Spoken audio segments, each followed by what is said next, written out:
Hello everyone, কেমন আছো তোমরা সবাই? তো সেই দিনটা ছিল হলো বৃহস্পতিবার, আর আমাদের রংধামালি বাজারে এখন চলতেছে কীর্তন।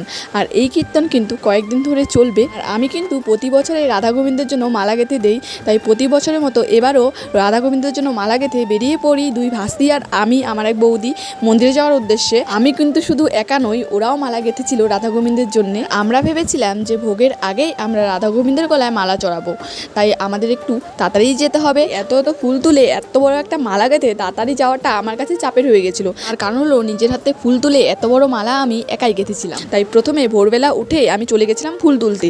ফুল তুলে এসেই বাড়ির কিছু কাজ করে স্নান করে বসে পড়ছিলাম মালা গাঁথতে। আমার একটুকু খেয়াল ছিল না ভিডিও করার, তাই আমি ফুল তোলা থেকে শুরু করে মালা গাঁথা কোনো ভিডিওই দিতে পারলাম না। তো তারপরে তো তোমরা দেখতেই পেলে ঠাকুরমশাই আমাদের মালাগুলো এক এক করে পরিয়ে দিলেন। আর আমরা কিন্তু ভোগের অনেক আগেই পৌঁছে গেছিলাম, তাই আমরা বসে বসে কীর্তন শুনছিলাম। তো চলো, এই ভিডিও এতটুকুই, টাটা।